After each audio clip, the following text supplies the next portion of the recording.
Donc c'est parti, on parle de l'organisation. J'ai discuté avec certaines d'entre vous, j'ai discuté avec toutes, mais il y a un sujet qui revient très souvent, c'est l'organisation, et je veux vraiment vous aider là-dessus, vous donner des pistes pour vous organiser, pour ne pas vous épuiser, parce que je vois bien qu'il y a une certaine sorte d'éparpillement, et c'est ça qui vous épuise en fait.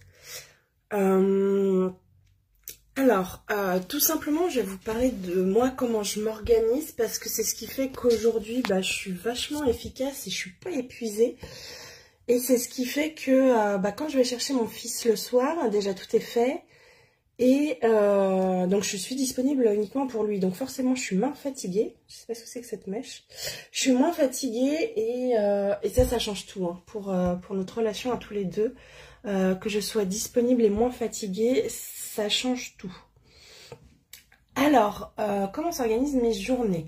Moi, je suis plus productive le matin. Ça, c'est quelque chose qui m'est propre, qui peut vous l'être aussi, mais je vous invite à analyser votre rythme. Vraiment partir dessus. Si vous êtes plus productive le matin, alors faites les actions qui demandent beaucoup d'énergie le matin. Et allez-y un peu plus mollo l'après-midi. Au contraire, si vous êtes productive l'après-midi, vous inversez, vous faites des choses un peu plus calmes le matin et les choses qui demandent beaucoup de concentration l'après-midi. Et il y en a qui sont aussi productives le soir. Là c'est pareil, hein. Peut-être allez-y un peu plus mollo la journée et concentrez-vous sur ce qui est vraiment important le soir. Donc ça c'est la première chose, vraiment analyser son rythme et s'adapter autour de son rythme. La deuxième, ça va être de ne faire qu'une seule chose à la fois, mesdames. Enfin, je dis mesdames, mais j'étais pareil. Pas essayer de faire un coup de ménage par là, un coup sur mon projet par là, et puis finalement je vais faire mes courses et puis j'ai des courses à faire. Alors non, ça, clairement, ça nous épuise. L'idée, c'est de se concentrer sur... mettre un chronomètre, tout simplement. Mettre un chronomètre sur le temps que vous voulez consacrer à cette tâche, un temps réaliste où vous ne faites que ça. Ça veut dire, vous regardez pas votre téléphone. Les notifications, on s'en fiche, on les coupe. Si vous êtes sur ordinateur, vous partez pas regarder des réels ou je ne sais quoi. Vraiment, moi, mes créneaux, ils durent 30 minutes. Parce que je fais un travail assis et que je veux pas rester assise plus de 30 minutes d'affilée. Donc je mets 30 minutes, mais je ne fais qu'une chose. Peu importe la chose, je ne fais que ça pendant 30 minutes. Au bout de 30 minutes, je me lève. Si j'ai un peu de linge à ramasser, je le ramasse. Et hop, je remonte dans le bureau et je me remets 30 minutes. On a parlé du rythme, on a parlé des créneaux, on a parlé de ne faire qu'une seule chose à la fois. Je t'invite aussi à noter tout ce que tu fais actuellement et à noter tout ce qui est vraiment indispensable et ce qui ne l'est pas, ce pourquoi tu peux te faire aider. Et en ce qui concerne ton projet, on a l'impression que d'être partout, que de faire plein de choses, ça va nous faire avancer juste parce qu'on pense à notre projet. Et c'est totalement faux. Il y a des choses qui vont vous rapprocher de vos objectifs et c'est ces choses-là qu'il faut faire et tout le reste, on s'en fiche. L'exemple, c'est le logo. On s'en fout du logo. C'est pas ça qui va vous faire trouver des clients. Vous pouvez très bien prospecter sans logo, sans flyer, sans carte de visite. On s'en fiche. On s'en fiche, ça c'est du faux travail. Ce qui va te faire avancer vers tes objectifs, c'est d'aller au contact de ta cible, c'est tout. Et de lui proposer ton offre. Et de proposer, et de proposer, et de proposer encore et encore. C'est une question de chiffres. Plus on a des chiffres, plus on a des résultats. Alors, et surtout, il ne faut pas se décourager. Ça, je le dis régulièrement et je vais le répéter. C'est pas parce que ça marche pas 3 jours, 1 semaine, 2 semaines qu'il faut abandonner. Si on fait la même chose tous les jours, qu'on se concentre sur la même chose tous les jours, ça ne peut pas échouer. Voilà. Mettez-vous bien ça en tête, c'est important. C'est long, c'est fatigant, on a l'impression qu'on n'y arrivera jamais, mais c'est faux. On y arrivera, c'est sûr, on ne peut pas échouer. Donc si on récapitule, on a parlé du rythme, on a parlé des créneaux, on a parlé de la concentration sur une seule chose et on a parlé du choix des actions qu'on a à faire ou pas. Par exemple, là, moi je me lance et ma priorité, c'est de faire connaître mon offre et de parler un maximum à ma cible pour connaître ses problématiques, pour savoir comment je peux l'aider. Et je ne fais que ça. Et bah, ça ne me prend pas toute la journée. Donc le reste de la journée, bah, je peux travailler sur mon offre, je peux me former, je peux aller boire un café avec une copine si j'en ai envie. Voilà, clairement, moi les actions que j'ai à faire, mais tous les jours par contre, que j'ai à faire tous les jours, elles me durent pas toute la journée. Elles me durent, on va dire 2 heures. 2 heures, mais par créneau de 30 minutes. Donc elles me durent 4 créneaux de 30 minutes, pour être exact. Et ça passe par ajouter du monde dans mon réseau, aller discuter un maximum de personnes, publier du contenu qui va servir à ma cible. Là je lis, et c'est marrant, j'ai ma liste de choses à faire juste sous les yeux. C'est aller voir les personnes qui sont déjà dans mon réseau pour voir ce que je peux faire pour elles.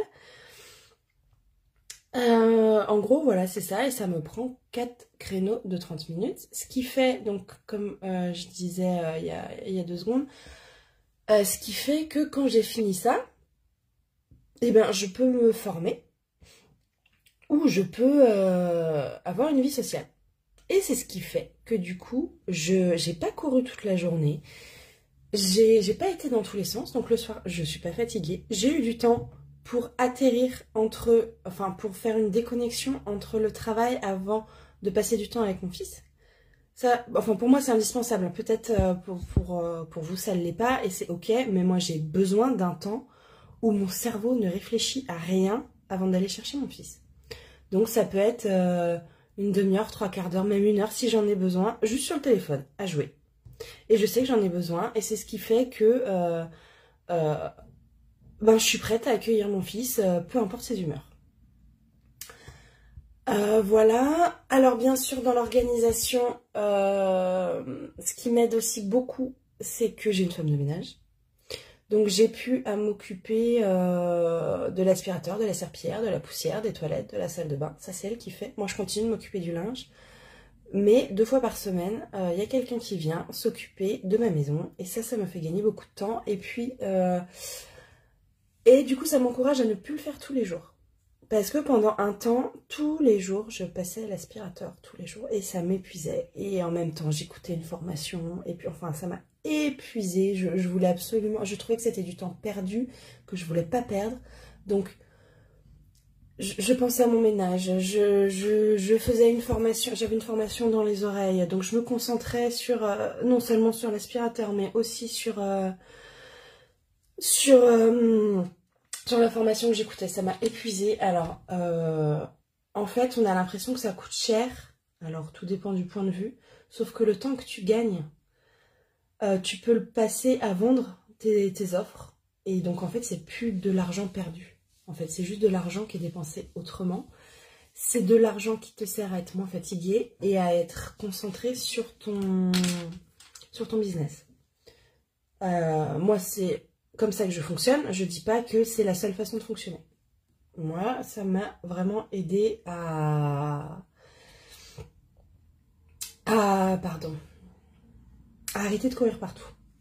Donc, une femme de ménage et j'ai aussi une babysitter sous la main. Ça veut dire que si j'ai une urgence, eh ben, je peux éventuellement la contacter. Elle est disponible ou elle ne l'est pas. Mais par exemple, quand on apprend le lundi pour le mardi qu'il y a grève, je suis bien contente qu'elle puisse me dépanner si j'ai un rendez-vous pour s'occuper du petit, pour faire quand même ce que j'ai à faire. Donc voilà, se faire aider surtout, ça m'a bien aidé. Une femme de ménage, une babysitter. Et voilà, je pense que je vous ai partagé le principal sur mon organisation. Ça sert à rien de faire un truc trop long et je sais très bien qu'à cette heure-là, vous ne serez pas connecté. Il est 8h30, c'est absolument impossible pour vous. Par contre, bien sûr, n'hésitez pas à mettre des commentaires. N'hésitez pas aussi à m'envoyer un petit message si vous avez besoin de plus de précision. Peut-être j'ai pas été précise, peut-être j'ai été trop vite. Donc surtout, n'hésitez pas. Si je peux plus vous aider dans l'organisation, faut pas hésiter. Je récapitule une dernière fois. On respecte notre propre rythme. On fait des créneaux. Moi, c'est 30 minutes, mais ça peut être plus longtemps, ça peut être moins longtemps. C'est encore une fois, écoutez-vous. On se concentre sur une seule chose. On détermine ce qui nous fera vraiment atteindre nos objectifs et on ne fait que ça. Le reste, c'est du faux travail. Et la dernière chose que j'ai... C'est se faire aider, bien sûr. J'ai failli oublier, se faire aider, c'est vachement important. Je pense avoir tout partagé, surtout si je pense à d'autres choses, bah, je referai une vidéo, c'est comme ça. Je vous souhaite une très bonne journée. On se contacte très rapidement par message. Et à très vite.